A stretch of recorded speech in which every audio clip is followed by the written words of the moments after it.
Hello everybody, it's George from Ireland. Thank you for coming back to my channel. In this video, I'm commenting on the prisons crisis in the United Kingdom. Now, this is principally about England because Northern Ireland, Wales, Scotland, England, they all do their own thing on criminal justice. But England is the bulk of the United Kingdom, both in area and in population. And in the Republic of Ireland, we face broadly the same problem, it's not quite so acute. Shortly after Labour took office this July, the prisons were at bursting point, and the government was facing a situation where people be arrested and remanded in custody and so forth, and there wouldn't be sufficient prison places because of human rights law. They can't overcrowd them in the cells. The Justice Secretary Shabana Mahmood made the decision to release some people early. Now, prisoners are typically released after having served 50% of their sentence. There are circumstances which they'll be held in longer, but she said we're going to reduce that to 40%. So hundreds of criminals released on the first day. She said not those convicted of violent or sexual offences and blah blah blah. But obviously, if you're not convicted of a violent or sexual offence, you usually shouldn't be in prison for a very long time anyway. I mean, it was multi-million-pound fraud, that'd be different. It was drug dealing, it'd be different. Incidentally, I'm for decriminalisation, but that's another story. Drugs, yes, very, very harmful. People are very foolish to poison themselves with that nonsense, but criminalisation clearly doesn't work.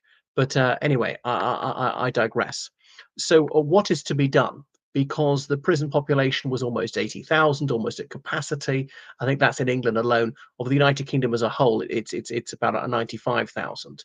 Now, David Gauke, who used to be the Justice Secretary under the Conservative administration, he was Justice Secretary several years ago. He's chairing a review into imprisonment, and he's been commissioned by the Labour Party. So yes, he's a Tory, but there's such a thing as disinterested public service. I remember Lord Chris Patten, a Conservative, he chaired the Patten Commission on behalf of Blair's Labour administration. People say, "Oh, that's wrong." But no, there is such a thing as public service, and whichever party's in government, you should do that. And I think it's good and mature of a government not simply to choose people for their own party to do this sort of thing.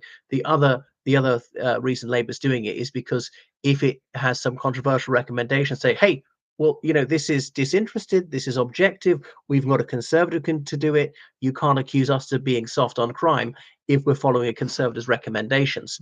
One thing about these reports is obviously they're just that, they're a suggestion, they're not binding. Governments are free to reject the recommendations as they're free to go along with the recommendations. And governments often try and fob off people when they do something unpopular or contentious, saying, oh, well, we're following the recommendations. Yeah, but it's still your decision. You're not obliged to go along with what it says. And when it suits them, obviously, governments will go against these things. So far, Mr. Gork has said that the United Kingdom ought to use more use of open prisons. And they've been around for decades. And that's to say, people sleep in dormitories, not just cells of two, usually. And they're out of their cells for almost 16 hours a day, doing jobs around the prison. But even in an ordinary prison, you can do a job in the kitchen, the library, or cleaning, or whatever, or a farm sometimes, but these often they're let out of the gates. Low security, they're low walls, but quite easy to climb over the walls. And actually, often they get drones or drugs put into a tennis ball, thrown over the walls to deliver them things. And but they have jobs outside the prison, in parks, farming, or whatever. What else are they doing? Working in graveyards. Nothing like they would give them access to a lot of money, like working in a bank or weapons or so forth. So they're there for non-violent offences. Often they go to a Category A prison just for a few weeks, assessed. They might be sent to Category D, that's an open prison. Or if they served a long sentence for armed robbery or something, they've only got a year to go, they go there. So it's quite lax, quite a cushy number. And obviously they're out and doing things and earning a tiny amount of money. Some of that goes towards to pay for their bed and board and so forth. And the idea is preparing them for release, it's rehabilitation. And they're not just rotting away in their cells. And one of the attractions for the government is also it's a lot cheaper.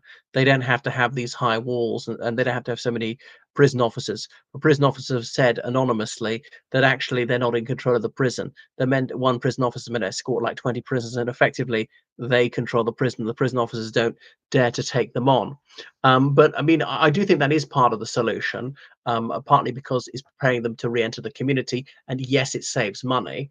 There is a place for prison, and of course, there are some very bad people out there. We shouldn't delude ourselves. There's some very dangerous people who need to be locked up for the protection of the public. And some of these sentences for theft, I think, are too lenient. If it's shoplifting once or twice or even a dozen times, I think we should go easy on that. Cautions, community service fines, stuff like that, traveling on a train without a ticket. Okay, bad, shouldn't do it. But let's say keep this in proportion, slap on the wrist. But my point is, if you steal a bottle of water, one young woman stole a bottle of water 2011 riots, got 2 years in prison stealing it during the riots. Whereas if you'd stolen £100,000, you might have got the same. And it's just not proportional. People who steal millions, yeah, they do get time in prison, but it's several years. Is nothing like as it should be in accordance with the scale of the theft. Anyway, so over 5,500 people have been released since July prematurely. What is going to happen? There are also what's the word? Indeterminate sentences. That was a bit of a problem. People know release date in prison. If you're people in the first instance, I mean, often I think we're too soft on some sort of people. I think it was premeditated violence.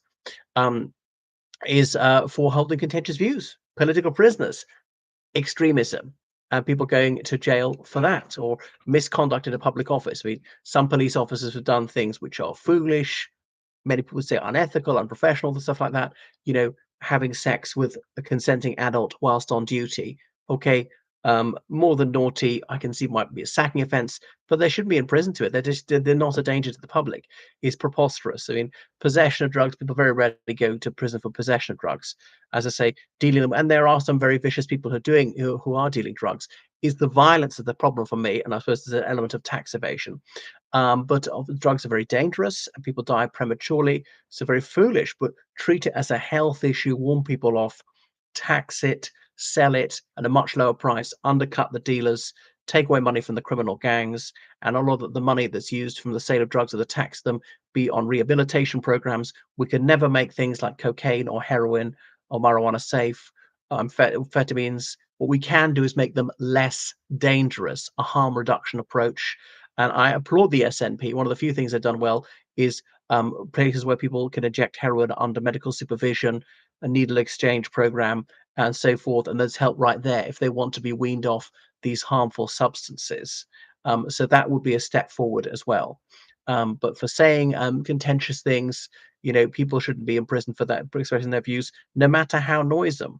It's very worrying to see the closing the Overton window. The police are wasting their time on so-called non-crime hate incidents, harassing members of the public just because they're dissidents, but they don't respond to real crime like burglary or theft. And I've been a victim of theft. Police didn't want to know. I reported the crime, sent me a letter dated that same day. No, not enough evidence. There was enough evidence. There's CCTV all over the city. They could follow the felon from where the crime took place to wherever he or she took the ill-gotten lucre, but they're not going to do it. Friend had her mobile phone stolen, was able to say exactly where it was, could trace it to the building. Again, the police don't have time for that. They're far too busy preaching their far-left propaganda, going on these courses to be indoctrinated in sub-Marxist gobbledygook, and giving grief to people just because they're right wing. Anyway, but thank you for watching my channel. Make sure you subscribe on Patreon, donate PayPal, georgecallahan79@gmail.com. Another idea is prisoners of foreign nationality, have them sent to their home country, if their home country is willing to receive them, and serve their sentences there and pay for it. And that was often a lot cheaper than paying them in prison in the United Kingdom. I think the UK's got this scheme with Jamaica already, because keeping someone in Category A costs like £50,000 a year. But keeping them Category A in another country is often far cheaper. And all this education in prison, okay, some of it's good to teach them literacy, but the only place you can get free education seems rather immoral and unfair. Confiscation of assets to pay for people in prison, much better idea. And not just ill-gotten lucre, not just if you're a multimillionaire drug dealer, would take away all your illegal earnings. But even if it's not unjust enrichment, we're just going to confiscate loads of your money. People like Chris Hoon, the Liberal Democrat MP, sent to prison for perjury. No, no, no, no. I would just take away everything, his house, all the money in the bank, not cost the penny a public. Prison is for people who are dangerous. He doesn't jeopardize our well-being. If I saw a perjurer walking down the street towards me at midnight, I wouldn't be worried. And it's the people who are frightening to us. Those ones who should be locked up. Thanks for watching. Goodbye, everyone.